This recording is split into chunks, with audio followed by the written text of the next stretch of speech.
It is the Banner Ravens podcast. Paul Mancano and Jonas Shaffer live on a Thursday in September. We got a lot to talk about on today's show. We're going to preview Sunday's game against the Las Vegas Raiders. And because it is Las Vegas, Jonas has a fun Vegas themed game for us as we take a look at what this Ravens team is really about one week in. What is their offensive identity? What do we expect them to do in week two? But first, Jonas, and this is as surprising as anything, we have a sponsor. This is truly a remarkable day for the Banner Ravens podcast because it is sponsored by Toyota. Toyota has been building a legacy of excellence for years, from developing hybrid technology to upping the standards of safety and efficiency. Toyota is always innovating, always making progress. With the superior line of in-stock SUVs, including the adventure-ready RAV4 and capable, affordable Corolla Cross, you can experience the legacy of Toyota for yourself. Visit buyatoyota.com, the official website for deals, to find out more. Toyota, let's go places. Wow, Jonas, this is thrilling. That I can't even get the video set up here. There we go. That we have a sponsor. I'm as surprised as anything that anybody would want to attach their name to us. It's so cool how they gave me a new Corolla Cross. Did you get yours, Pet? Yet, Yes, Paul? it's in my apartment garage as we speak. Yeah, It's awesome. We're going to use those cars to drive to Vegas, even though this game is in Baltimore, to play out our game that we have ready. Jonas, why don't you explain what you have set up for us here today? Oh boy, it's not a good game. Let's do it anyway. This is Raiders week. This is Vegas week. So, we have a set of small sample sizes that we're not really sure what to make of. We don't want to go over the top in some cases, but I think it would be interesting for us to break down some of the stuff that happened in week one and just get a sense for where we are temperature wise with it. Whether we should double down on certain things, whether all bets are off on certain things, whether it's going to come down to the wire. No dice. Is the deck stacked against the Ravens in certain situations? There's a lot of questions, obviously, that are still unanswered that probably will remain unanswered for the weeks to come. But let's put our gambling hats on. I'm sure we've both been to Vegas. We've both gambled in Vegas, Paul. I'm sure we've both walked the Vegas Strip in various states of inebriation. And let's just go back there and try to be sage and wise pundits when we talk about the Ravens as it pertains to some of these things that we have, some interesting questions about. Is down to the wire a gambling term? That's what the gambling websites told me. Really? I got to look up the etymology of that term. That's fascinating. All right. Yeah, I'm ready because we got a lot of questions about this team. We still have some debatable topics. Why don't you start us off here, Jonas? All right. Stake number one, I guess we'll call it. The Ravens should tell Lamar Jackson to just keep running. Just go where the wind takes you. He had 16 runs against Kansas City.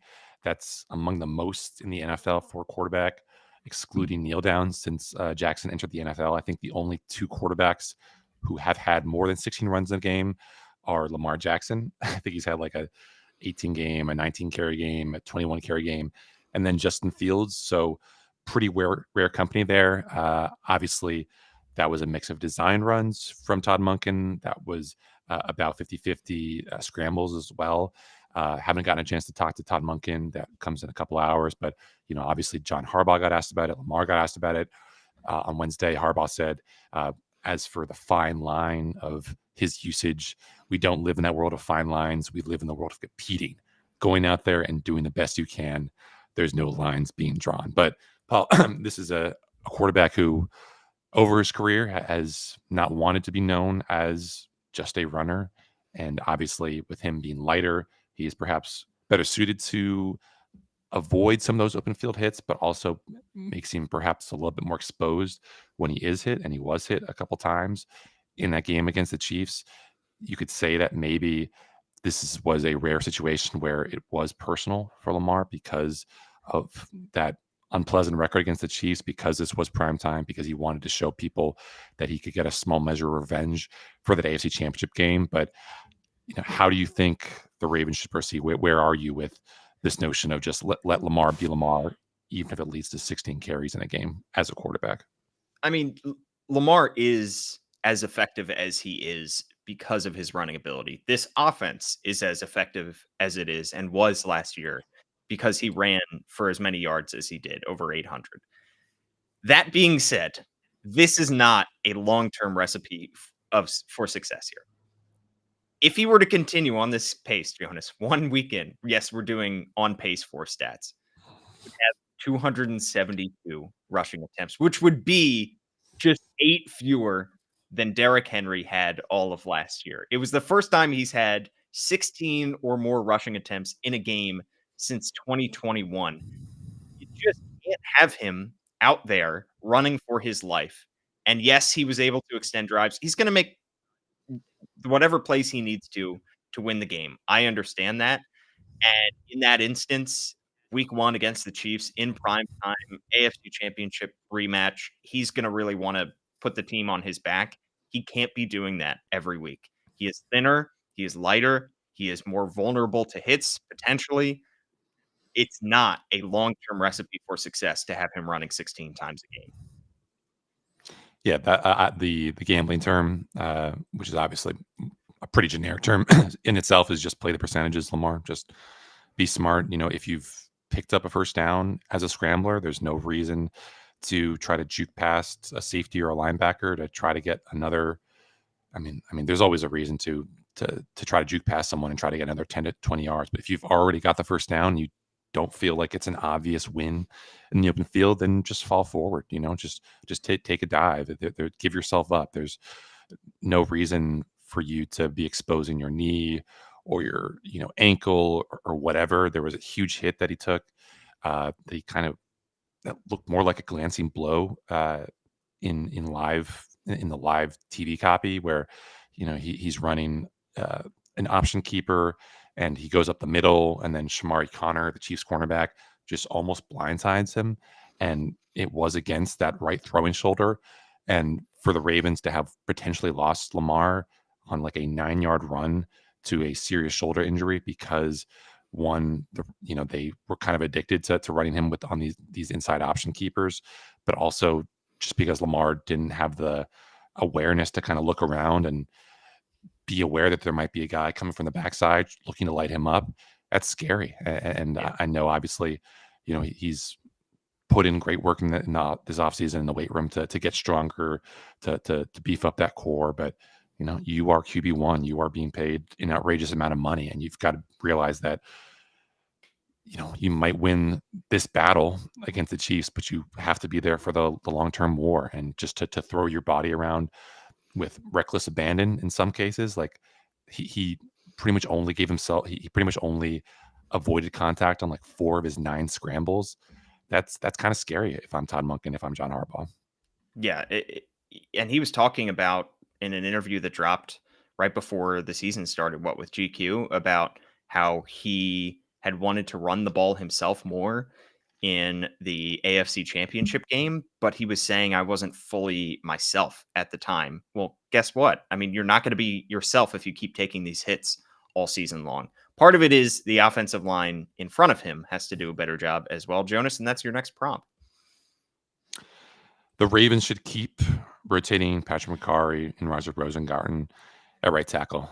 We saw about, I think, an 80-20 split on that side against the Chiefs. Patrick McCarry was obviously more consistent. Roger Rosengarten had the blown block that led to the strip sack. He also had a very questionable play where on that 4th and 1, late midway through the fourth quarter, that Derrick Henry was able to convert, where he kind of moves back, leaves the pocket as a puller when it looked like he should have been doing a double team in the middle. So maybe some rookie yips there, just uncertainty. The bright's a little bit too light. So I know, Bob. I mean, is it do you want to up the ante with Patrick McCarr? Do you want to double down on him? Do you want to again play the percentages? Are we doubling down on Roger Rosengard at this point because of what his potential is for this season? How should the Ravens play this? To use a Vegas term, I suppose, I saw Roger Rosengarten's first snap, and I saw how he played in that game, and I say no dice for Roger Rosengarten. Yeah, I think you got to do what is best in the short term. You have to prioritize short-term safety of your quarterback, short-term winning games. This is a tough stretch we've talked about a million times in these first 5 weeks. We're going to preview this defensive line for the Raiders that includes Christian Wilkins and Max Crosby. I want the best guy out there. I don't want somebody being thrown in cold off the bench for a series just to get him more development snaps and potentially putting Lamar Jackson in the game at risk. It's not worth it to me. It was frustrating, I think, to see Roger Rosengarten thrown into such a difficult situation, immediately lined up against Chris Jones, but that's what good teams and good opponents are going to do. You know, Chris Jones was picking out the matchups that he wanted to for the most part. And the second you throw in a rookie like that, the opponent, if they are wise, is going to try to target him. So I just think that it's in Roger Rosengarten's best interest if he is going to start for this team long term, and if the team thinks he has surpassed Patrick McCary, give him the full week. Give him the idea that he is going to be starting this game, and don't use him as a rotation in the middle of the game. To me, that kind of disrupts the flow of the offense, and it's not really necessary. Yeah, we've talked about the murderer's row of pass rushers that are on the Ravens schedule for these next couple of weeks. So I would say the deck is definitely stacked against Roger Rosengarten. It's going to be Max Crosby this week, who typically lines up over that right tackle. You know, if Micah Parsons feels like Roger Rosengarten is the weak link, then it's going to be him in week 3.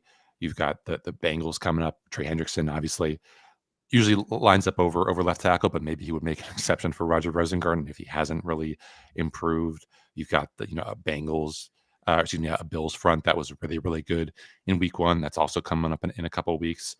They will take no prisoners whatsoever. So, it's time for Rosengarten to get right, to get ready to grow up fast, because you can't be a guy who's the worst run blocker and the worst pass blocker according to PFF grades in a game. You have to be good at something to win those snaps.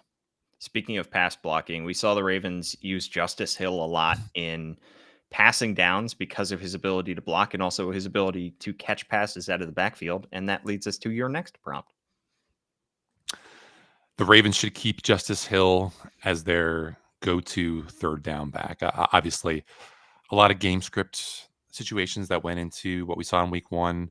I was looking at the True Media splits, and I don't think Derrick Henry got a snap on 3rd and 5 or 4th and 5 or longer versus the Chiefs. It was the Justice Hill show, which made sense. He had a couple nice catches out of the backfield to convert some of those 3rd and longs. He obviously blocked his ass off against Chris Jones on those 2 final plays where Lamar wasn't able to make a completion, but to hang in there against maybe the best interior rusher in the NFL, a guy who outweighs you by probably 100 pounds, was really, really impressive. But it just comes back to this whole notion of, are the Ravens really getting the most bang for their buck if you aren't putting Derrick Henry in as many plausible situations as possible? So, I mean, what do you think, Paul? Like, do you again double down with Derrick with Justice Hill? Is it all bets are off right now because we're still early in the season, and we're kind of figuring out what the Ravens like about these guys in respective situations? What do you do with Justice Hill in situations where maybe he even outsnaps the guy that you're paying $8 million a year to? Turns out I've Googled gambling terms. Blocker is a gambling term. It's a card a player holds in their hand that another player needs. And Justice Hill is the card, I guess, that is being used while Derrick Henry is sitting on the bench to really stretch out a metaphor here. I have looked at Derrick Henry's career stats, and we talked about last week when he got 13 carries and had that touchdown, but kind of got off to a slow start with the Ravens. He historically, you mentioned, has gotten off to slower Septembers and heated up as the season has gone along. In his career, he averages just 3.9 yards per carry in the month of September, 4.6 in October, 4.9 in November, and 5.1 in December. So this is not this is not an abnormality for Derrick Henry to start off slow. The Ravens probably should have used him more in that game, though. In the final 3 drives right before halftime, he was in for 2 carries. At some point, to use another poker term, you have to bluff him. I mean, his part of what makes Derrick Henry great is that teams load the box when they think that he's going to get the ball and he's going to come downhill. You don't have that same level of concern when it comes to Justice Hill. I know you may trust him more in pass blocking, and I think that's why, with all of the change along the offensive line and all the issues that they had, John Harbaugh, Todd Monken said, let's just keep Justice Hill in there just to keep the line in front of Lamar Jackson as stable as possible. But at some point, you need to establish an offense that could, at any time, run through a Derrick Henry home run. So you have to keep continually bluffing if that is what you're going to do. He doesn't have to get the ball every time he's on the field, but you have to have him in there for some passing downs because teams have to think, all right, he's could get the ball at this point, so let's load an extra guy in the box. Yeah, and he last year for Tennessee was a great screen option. So obviously that was maybe that possibility was neutered somewhat against the Chiefs because I think they blitzed on like 10% of Lamar's drops back. So maybe Todd Monken was just kind of reading the room and didn't really feel like there was going to be a great opportunity for Derrick Henry to kind of bust out into the open field. But if the Raiders follow the strategy that Lamar has faced for pretty much most of his career, he's probably going to face a little bit of pressure, and it would be nice to have Derrick Henry in there as the outlet and let him gather speed while Ronnie Stanley and Tyler Linderbaum get out in space and clear a path for him. I mean, we know that the mission one for the Ravens is to give Derrick Henry that landing strip, give him that runway to get up to speed. And if the Ravens catch the Raiders, blitzing with 6 players, and that gives Derrick Henry a nice chunk of space to hit that 20, 21, 22 miles per hour on the GPS, then that could be a really, really explosive play. And Lord knows the Ravens needed that against Kansas City. You talked about the rotation along the offensive line. They sort of had a rotation at linebacker as well. Trenton Simpson, who played all 3 preseason games and came into the season as the presumptive starter, taking over for Patrick Queen, did not play every single snap for the Ravens. That leads us to your next question here, Jonas. Yeah, the Ravens should make Trent Simpson now an every down linebacker. As you said, Paul, he was not like the Patrick Queen to Roquan Smith. He came off the field when the Chiefs went into heavy personnel. The Ravens used Malik Harrison instead. Got into trouble with that because the Chiefs then spread the Ravens out with that heavy personnel and picked on Roquan. They picked on Malik Harrison. Not a lot of great tackling efforts. There were situations where I think the Chiefs were lining up in 11 personnel with 3 wide receivers, where the Ravens also took Trent Simpson off the field, used Roquan as a dime linebacker, where you had 6 defensive backs surrounding him in addition to your normal pass rush. So is it too early, do you think, Paul, to have him elevated to that PQ level where he is on the field regardless of formation? Or do you want to kind of mix and match with what his particular skill set is? I think I'm trying to find a Vegas term for this. I can't really figure it out. I think that maybe up the ante. What does that even mean? Up the stakes. The ante is, yeah, the ante is what you throw in at the start of a game. So just give him a little bit more each time. Sure. I think a slow build up. I don't think he needs to be thrown in there immediately, because if you look at PFF's grades, and the eye test bore this out as well, he did struggle at times with coverage over the middle of the field. He's going to be great coming downhill in a pass rushing situation. So was Roquan next to him. But you're going to have rookie tight end Brock Bowers, who still poses a threat, still had a okay game 1 for the Raiders. Anytime you have guys over the middle of the field that could spring open, Devontae Adams is going to be somebody who could just spring open over the middle of the field. That's a concern for me. And I'd like to have more of a veteran presence in there on occasion. That being said, Trenton Simpson still is your long-term play there. He still is your best option long-term, most athletic, still brings a lot of juice in the pass rush. So I think maybe slowly increasing his snap count would be the way to go. Yeah, he was pretty transparent in an episode of Ravens Wired where we were all wondering during the preseason why he was playing so much, and the answer was on the TV screen with him saying that he was asking to play as much in the preseason because obviously he did barely played at all as a rookie last year. So there is going to be that learning curve for him mentally where he has to get comfortable against every situation, every type of personnel, every type of formation that he might see out there. So obviously, Zach Orr probably no better uh, vantage point to have than his as a former Yeah. linebacker, a former off-ball linebacker, former linebackers coach, who's now defensive coordinator. So you trust him that he knows where Trenton is mentally. You know where he knows where Malik Harrison is mentally, physically, execution-wise. So I feel like the Ravens have a pretty good sense for who's pulling strings there and how they're going to get the most out of that group. But they did not get a lot out of that group against the Chiefs, and they're definitely going to need more against the Raiders and pretty much everyone else that comes over, that comes against them the schedule, because the middle of the field is such an important part of that Ravens defense. That the spine of that defense last year was what made them such a difficult nut to crack. And if you have weaknesses with Kyle Hamilton falling off a little bit, if Roquan can't give you all pro form, every week or every other week, then that defense suddenly gets a little bit more vulnerable. Yeah. Well, that's a perfect transition into Sunday's game between the Ravens and the Raiders. Two 0-1 teams at 1 o'clock at M&T Bank Stadium, the home opener for the Baltimore Ravens. The Raiders are going from one Harbaugh to another. They started out their season against Jim Harbaugh. Now they're going to John Harbaugh. They lost that first game of the season 22-10 as J.K. Dobbins returned to form and went off for Jim Harbaugh's Chargers. Let's look first at the injury report for this game, Jonas. Kyle Van Noy, orbital bone fracture in his eye when he went down in that game against Kansas City. Kind of a scary moment. And he was not particularly complimentary about the Chiefs training staff and their reaction to his injury. He called out the Chiefs ophthalmologist podcast on his podcast, Paul. Who does Yep.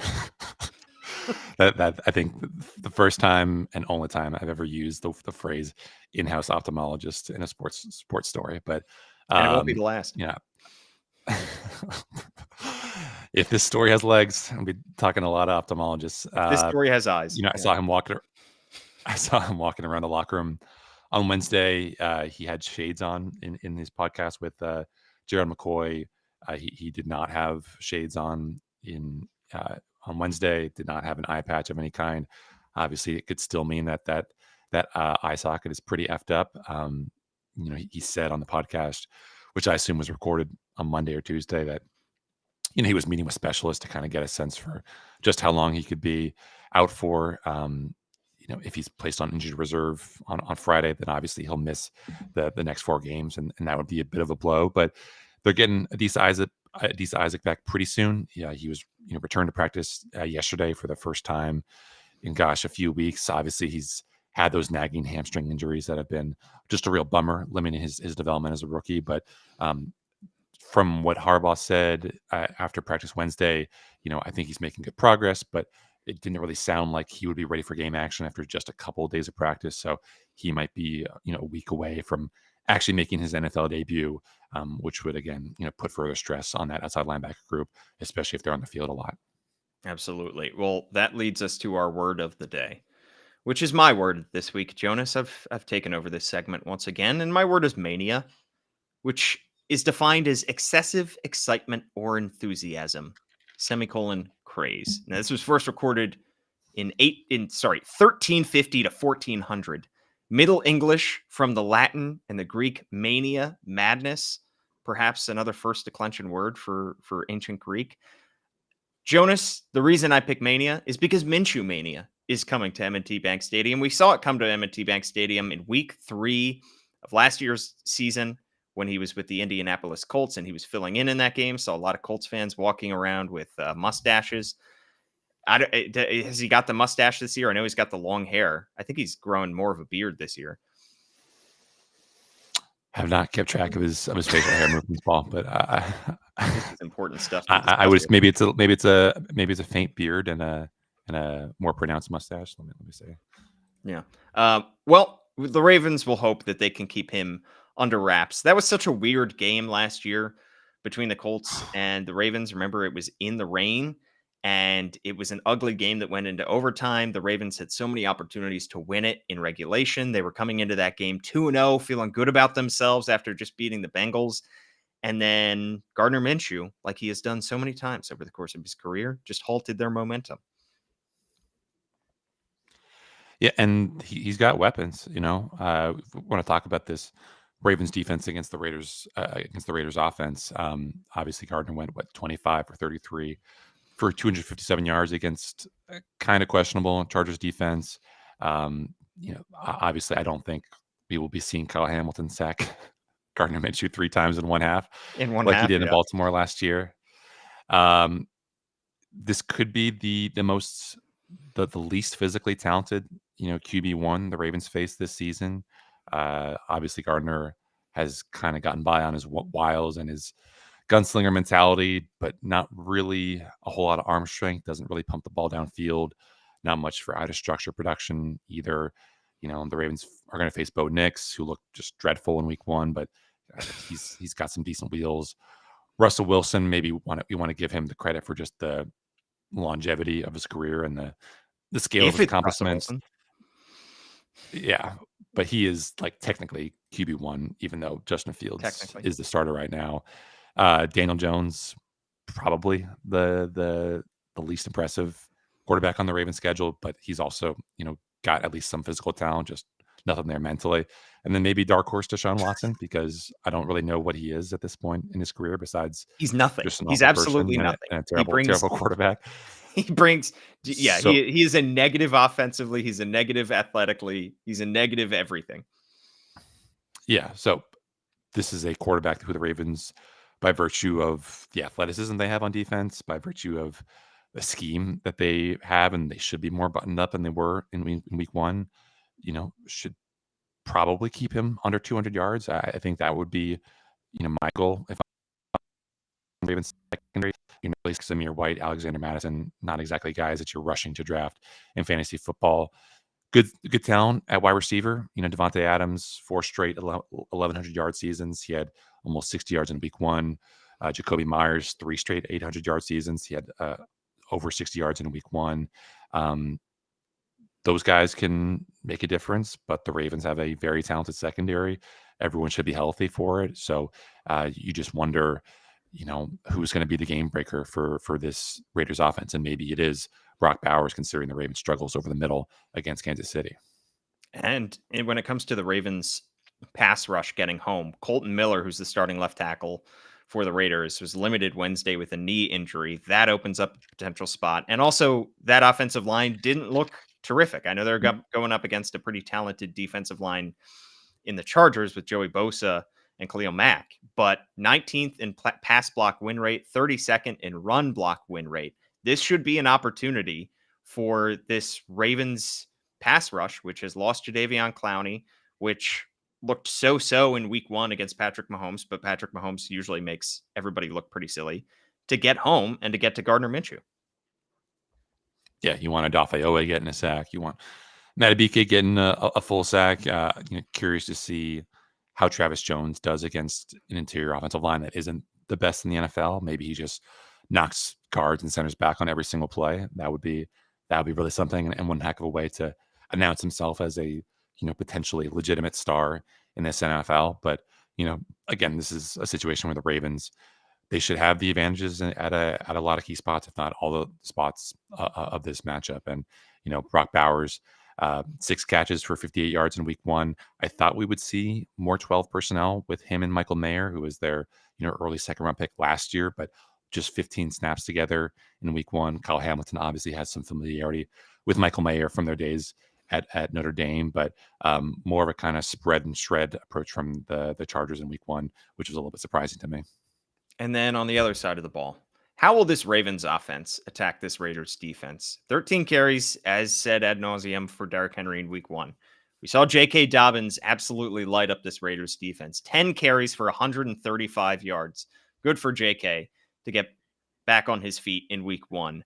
Gus Edwards, meanwhile, had 11 carries for 26 yards. Not as impressive in a performance from two former Ravens running backs.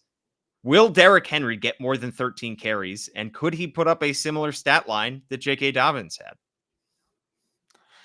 I would caution people from looking at that JK stat line and seeing that, oh, if the Raiders got that, or excuse me, if the Chargers got that, then the Ravens should absolutely get that or double that, because that JK stat line was a little bit deceiving. He had the two big runs that I think really juiced his production up, obviously. But you look at success rate for week one, which obviously measures just how well teams do on a down and down basis. That Raiders run deep ball was fourth in the NFL. So they were doing what they had to, except on the plays where they really did not do what they had to. So this could be another game where the Ravens have, maybe face some tough sledding up front. Maybe the interior blocking isn't what it needs to be. Maybe you have trouble kind of managing Max Crosby, who, in addition to being a great pass rusher, is just a total animal in the run game. Never takes plays off, almost never comes off the field. Just makes it really, really tough to run at his side of the ball. So it's gonna be interesting to see, if this is a situation where the Ravens are committed to running the ball because of everything that happened with Derrick Henry last week, but they just can't, because this Raiders defensive front is better than we could give it credit for. It's not just Christian Wilkins and Max Crosby, but I think it's Robert Spillane is their linebacker. Very good player. Do not overlook him just because he doesn't have that brand name value. He was a very good player, I think, in Pittsburgh, and he's ported over that talent to the Raiders. And when John Harbaugh was asked specifically about Derrick Henry's 13 carries in his press conference this week, he said the formula is not to give a million carries, 30 carries a game to Derrick Henry. That's not why we signed him. He didn't even give half that many. He didn't even give 15 carries to Derrick Henry. I think that's more what people were asking for, not 30 carries. I don't think anybody expected him to get 30 carries a game, but maybe just a little bit more usage. But John Harbaugh was saying the formula on offense for this team is everybody chipping in. It's Lamar using his legs at times. It's Derrick Henry picking up some gains. It's Zay Flowers breaking one on the outside. It's hopefully Rashad Bateman and Lamar Jackson finding more chemistry. It's their 12 personnel sets with Mark Andrews and Isaiah Likely. We need to see a little bit more from these outside weapons in week two than we saw in week one. Zay Flowers in week one had 6 catches on 10 targets for just 37 yards. The only big play to Rashad Bateman was that long catch down the sideline in desperation time for the Ravens. Nelson Aguilar had just 1 catch on 1 target for 6 yards. Devontae Walker, the much ballyhooed 4th-round pick out of UNC for the Ravens, was inactive in his first NFL week one. But we did see a lot of 12 personnel, and we saw Isaiah Likely, the other Zay, the big Zay, go off for a very nice game, while Mark Andrews was not quite as utilized. 2 catches for 14 yards. He had one, I think, that was wiped out by penalty, whereas Isaiah Likely had 111 yards. Are we seeing, Jonas, the torch being passed from tight end one of the past to tight end one of the future from Mark Andrews to Isaiah Likely here? I don't think so. I didn't do a huge deep dive into the film to see, just what kind of separation Mark Andrews was getting. But, there was the PFF stat that I think this was, one of the most double teamed games of his career. The Chiefs have obviously always done a great job against Mark Andrews. I don't think he's ever had a truly breakout game against that defense, which is a shame for him, because Lord knows the Ravens have needed it. There was a chart I saw last night that was looking at target rate and separation ability for receivers, and Mark Andrews was above the massive clumped up receivers and tight ends. So he was getting good separation, just for whatever reason did not get the ball. And I think they're going to need that, because this Raiders pass rush, probably the most talented unit on this defense. Max Crosby, perpetually every year a beast. He was number 6 in the NFL in week one. in pass rush win rate according to ESPN, but you also had Christian Wilkins and Adam Butler ranking in the top 10 in interior linemen in pass rush win rate. When they did win up front against the Chargers, it was very quick. So that could be a bit of an issue for the Ravens, just, completely throwing off that passing game where you can't even get Lamar the time that he needs to go from the number one receiver to the number two receiver to the number three. And you're kind of forcing him to get into scramble mode and to, have that footwork fall apart, which I think it did in that third and fourth quarter against Kansas City. So it's going to be interesting. I mean, I think this Raiders defense is better than a lot of people want to give it credit for. It finished as a top 10 unit in DVOA last year. Didn't really lose a lot of guys. Obviously brought back the same coach. So if this is a game where, you look at the end of the third quarter and it's like Ravens 17, Raiders 14, I would not be surprised because I think that this unit definitely has some juice, and we're still not sure what exactly this Ravens offense is going to lean on when they get into those high leverage spots to move the ball. Yeah, I mean, we still don't know what the identity of this offense is. We still really don't know where this bread is buttered for this offense. We don't know if it's going to be more of Lamar Jackson just trying to make things happen on the ground. We don't know if when this team gets a lead, we have yet to see this team really play with the lead, if they're going to just pound the rock with Derrick Henry, if Zay Flowers is going to get as many targets on a week in and week out basis that he did in week one, and if this 12 personnel usage in week one is sustainable long term, if they can really have both those guys on the field who are both not great blockers. I think Isaiah likely had some nice moments, especially in run blocking last week. That was encouraging. So perhaps he is improving in that area. But both those guys in their careers have not been great blockers. And when you're talking about a shaky offensive line, having two tight ends out there who are probably primarily pass catchers, that could be a potential concern. Do you think that the Ravens will go with this rotation at right tackle as they did in week one? Are we going to see Patrick McCarry start this game and then Roger Rosengarten come in midway through the second quarter or whatever? Yeah, I think so. I think they're committed to developing Roger Rosengarten. What will be interesting is if McCarry really struggles against Max Crosby, does that make you more eager or less eager to throw Roger Rosengarten in there? Because if Mr. Fundamental himself, Patrick McCarry, can't handle the beast that is Max Crosby, do you give Roger Rosengarten more of a fighting chance to hang in there? He's more athletic, but obviously less refined. I think that could be a really interesting subplot, and that could be a situation where it is just a guy that the Ravens don't really have an answer for unless you're, throwing a tight end or a a fullback to that side to handle him. And I worry about Christian Wilkins up the middle as well. I worry about Daniel Faalele if he's matched up against him. Andrew Voorhees, I think I have more faith in, but it's probably marginal at this point. Looking back at some of the game film, Faalele was just as inconsistent, I think, in week one that he was in training camp. And this is just going to be a storyline to watch. I said last week, it's going to be the story of the season until it's not. Jonas, do you have a score prediction for this game? Because I think there will be some wailing and some gnashing of teeth in the city of Baltimore if this team starts out the season 0-2. I have a prediction: the Ravens are going to win. Right. For all the people who got mad that we predicted the Ravens would lose in week one, I'm sorry. We were right. You were wrong. Or I'm sorry, you were right. You were right. I think this is a game that'll be competitive for 2.5, maybe 3 quarters, and then I think the Ravens win out. I think my pick is Ravens 2017, Raiders 14. I think the spread is about 9.5 points. So I was tempted to pick like 24-14, but that's such a coward's way out to just pick the spread. So I do think the Ravens have a lot of advantages. They're playing at home. I think they have an advantage in possibly their aggressiveness on fourth down, Paul. I don't know if we want to make a slight detour into Coward Island and talk about Antonio Pierce and just what he does not do, which is also something that John Harbaugh did not do, which is to say be aggressive on fourth down and actually use the weapons that you have. We saw John Harbaugh get aggressive, didn't pay off with that 4th and 3 call, but there was great disgust and anger emanating from Raiders Island last year because of just how much they packed it in against the Chargers, even when that game was still within spitting distance.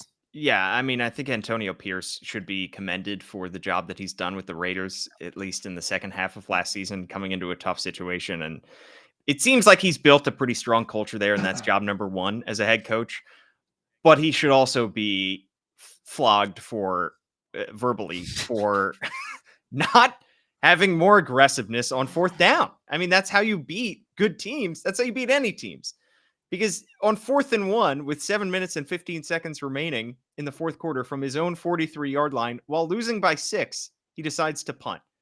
That's a go for it situation in my mind. And then he went for a field goal on 4th and 1 earlier in the game. It's just not. I don't know.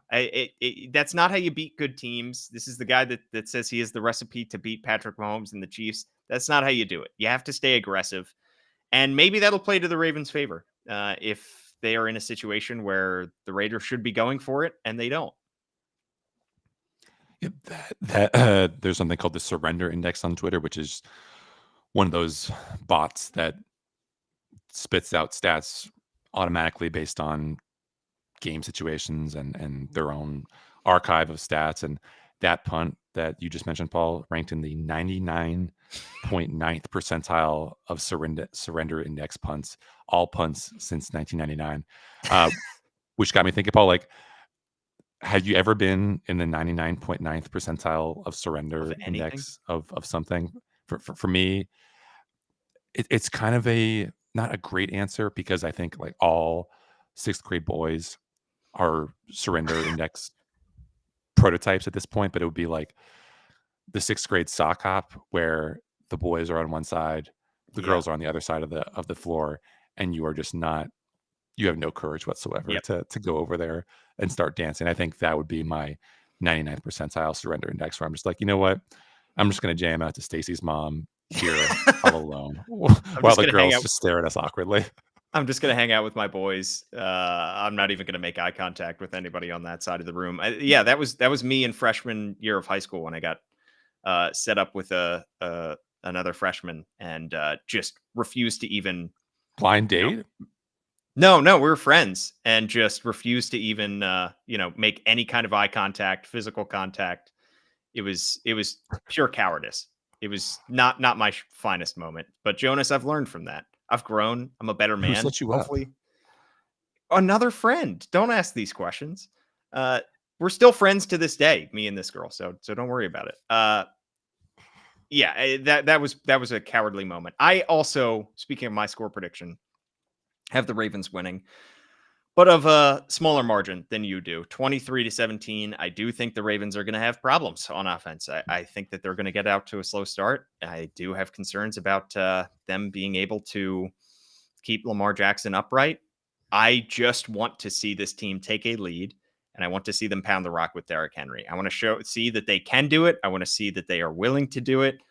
And that's my hope, is that the Ravens jump out to a lead and that they really commit to running the ball, not with their quarterback, but with their $16 million running back. This is just a very important game, because you look at the next three, and it's at Cowboys, home against the Bills, at the Bengals. So if you go 0-2, you lose this game, you're looking at a daunting stretch over your next 3 weeks to try to stay above 500. The hope coming into this year was that you would at least be 3-2 in that first 5-week stretch. You're already 0-1. And if you lose this game, that's going to be an uphill battle. Yeah, it's not really a must-win game because it's friggin' week 2. And also, I think the lack of juice in the AFC North has maybe given the Ravens a little bit more cushion than we expected. But the optics of the Ravens defense getting worked in week 1, and then the Ravens coming back to Baltimore and losing to Gardner Minshew for a second straight year would not be great. And we haven't even talked about some of the injuries that the Raiders are dealing with. Obviously Max Crosby is a problem, but Malcolm Kuntz, a guy who had 8 sacks last year, is on injured reserve. He's not going to be available for this. Tyree Wilson, I think the number 7 overall pick for the Raiders last year, dealing with a sprained knee, I believe. Not really super productive in that rookie year, but another guy who would be an important depth piece up front and be able to give Max Crosby and maybe Christian Wilkins, depending on where Tyree Wilson lines up, some blows. So the Ravens have a lot to like about where they are, and they've got to take advantage of this opportunity, because going into Dallas in week 3, potentially against a 2-0 Cowboys team, with a homecoming for Zach Orr, that would be a really interesting spot, but not a particularly good one. No. Well, we will have a post-game podcast on Sunday night after that week 2 game against the Las Vegas Raiders. At Jonas_Shaffer is his Twitter handle. I'm at Paul Mancano and at All Banner Sports. Please like, rate, review, subscribe. Write us a good review on Apple Podcasts. Give us 5 stars, and I'll read it out here on the show. Thank you so much for tuning in. And of course, subscribe to the Baltimore Banner, where you can read all of Jonas's great work and Gianna Hahn's great work and Kyle Goon's great work. $1 for 6 months. It's an easy, quick, breezy sign up. Thanks so much for tuning in to the Banner Ravens podcast. We will be back Sunday night